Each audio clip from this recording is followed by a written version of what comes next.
कोई बात अच्छी लगी आपको, कोई बात आपको अच्छी लगी तो ताली आप बजा देते हैं। ताली ज्यादा हो गया, ताली बजाते हैं आप, कोई बात अच्छी लगती है तो उससे दो खुशी मिलती हैं। एक तो हमें खुशी मिलती है, हमें लगता है कि हमने सही बात कही, विश्वास होता है हमें अपनी बातों पर। और एक आपको भी आनंद मिलता है किसी की प्रशंसा करने में, स्तुति करने में। जब तालियां गूंजती हैं तो हमें भी फल मिलता है पुण्य करने का, बिना कुछ हवन किए। हवन का फल मिलता है, हवन का फल। अच्छा बोलो, सच मन से या झूठे मन से? कोई दुकान का उद्घाटन हो रहा हो, अपन को न्योता आए, अपन उसमें जाएं, चाहे मन अपना अंदर से खाए जा रहा है अपने को, इसकी दुकान क्यों खुल रही है, क्यों फीता कट रहा है, पर फिर भी तो अपन टप टप करते ही हैं, तालियां तो बजाते ही हैं। सामने वाला फीता काटता है तो अपन भी करते हैं। किसी के घर में बर्थडे हो रहा हो, अपना न्योता आ जाए, अपन चले जाएं, चाहे अंदर से आग ही लगी पड़ी है, पर फिर भी करते ही हैं, हैप्पी बर्थडे, हैप्पी बर्थडे। करते तो हैं ही। जब करते ही हैं तो फिर उसे बिना मन के क्यों करना? ऊर्जा तो बराबर खर्च हो रही है, एनर्जी बराबर जा रही है, समय बराबर जा रहा है, तो फिर उसमें दिल लगा कर करो। दिल लगा कर करोगे तो तुम्हारा भी भला और सामने वाले का भी भला होगा। आपको स्तुति करने से, आनंद गाने से, दूसरे की खुशी में ताली बजाने से आपको भी ऊर्जा प्राप्त होगी, आपको भी आनंद प्राप्त होगा, आपको भी सहृदयता प्राप्त होगी, आपका भी धर्म स्थापित होगा, आपकी भी मानवता की लेखनी से लिखा जाएगा लेख। इसीलिए दूसरों की बढ़ती हुई जिंदगी को देखकर ताली बजाना सीखो, ना कि परेशान होने की जरूरत नहीं है। मैं कथा सुना रहा था कि भागवत क्यों सुननी चाहिए, क्या महत्तम है। तो मैंने कथा सुनाई आपको सती जी की।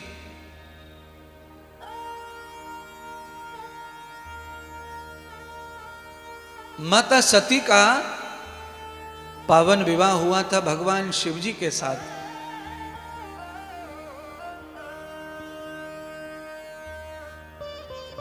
सती भजन में और भगवान में रुचि नहीं रखती थी, पति में रुचि रखती थी।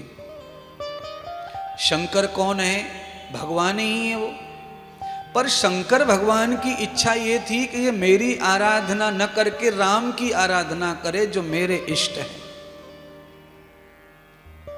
मैं जिनका ध्यान धारण करता हूं, मैं जिनको पूजता हूं, मैं जिनको मानता हूं, मेरी पत्नी भी उन्हीं की पूजा सेवा अर्चना करे।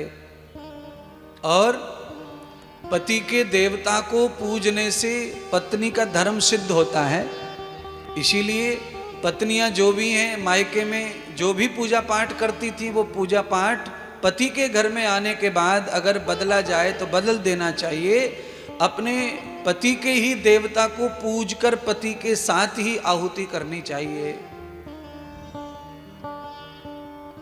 पति पत्नी दोनों के गुरु अलग अलग हो सकते हैं, दोनों के पूज देवता भी, दोनों के इष्ट भी अलग अलग हो सकते हैं। पर कर्म कांड अगर करना है पति के पास में आकर, तो फिर पति के देवताओं पर भी पूरी श्रद्धा पत्नी की रहनी चाहिए। अंदर से आप अपने इष्ट को मानो, अपने इष्ट की पूजा करो, सेवा करो, पर पति के देवता का भी पति को लगना चाहिए कि मेरी पत्नी मेरे देवता का भी सम्मान करती है, उन्हें भी मानती है, उनको भी भजती है। तो शंकर यही चाहते थे। पर माता सती ने हरगिज शंकर भगवान की बात को स्वीकार नहीं किया और गुरु नहीं बनाया, दीक्षा नहीं ली, मंत्र नहीं जपा, ध्यान नहीं किया। राम जी को तो मानने को तैयारी नहीं हुई। आपने बहुत बार कथा सुनी होगी कि सती ने राम की परीक्षा तक ले ली। राम परीक्षा में विजयी हो गए और सती पराजित हो गई। इस कारण ही भगवान शिव जी ने माता सती को अपने हृदय से दूर कर दिया। उसके कारण सती का यज्ञ में भस्म हो जाना। और यज्ञ भस्म के बाद सारी सृष्टि को जब शंकर भस्म करने लगे सती के चक्कर में, तब भगवान नारायण ने सती के बारे में कथा सुनाई। हे भोलेनाथ, सती ने हिमालय के घर जन्म ले लिया है, तुम्हें सृष्टि को संहार करने की जरूरत नहीं है। सती तो अजन्मा जगदम्बा है, वो कभी न मरती है न कभी जन्म लेती हैं। कैसे आप अज्ञान में आ गए और सती को मरा हुआ मान लिया।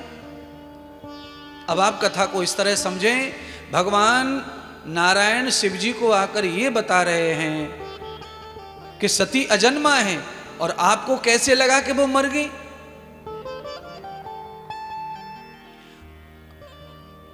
मोह माया का घोर अंधेरा तेरे मन पे छाया है।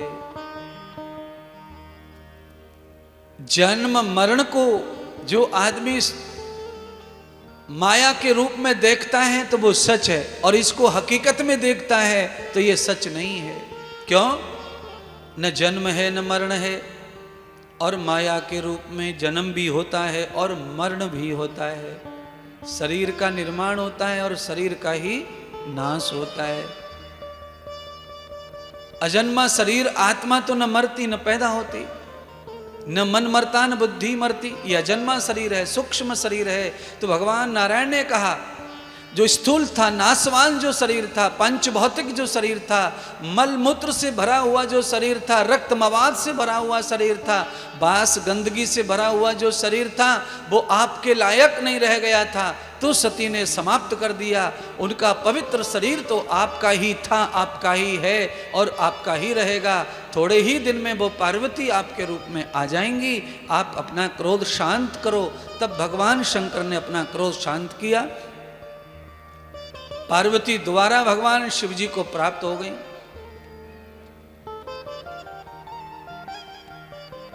पार्वती जब दोबारा प्राप्त हो गई शंकर भगवान को, तब शंकर भगवान ने पार्वती के साथ में संयोग बस मिलन किया, विवाह किया। और पार्वती को जब भगवान शंकर लेकर आए कैलाश में, तब पार्वती ने उपहार के रूप में कहा कि विवाह के बाद उपहार जब आप दोगे तो मुझे उपहार में भगवान श्री की कथा प्रदान करो, मैं कथा सुनना चाहूंगी। अब आप कल्पना करिए, भागवत कथा, राम कथा, भगवत कथा, ब्रह्म की कथा, ईश्वर की चर्चा कितनी महान हो सकती है। स्वयं जगदम्बा माता पार्वती उस सुनने के लिए कह रही हैं कि विवाह का जो भी आप उपहार मुझे देना चाहते हो दो, पर उपहार में हीरे मोती सोना चांदी महल जो भी आपने बनाया है वो मुझे नहीं चाहिए, मुझे हरि कथा चाहिए।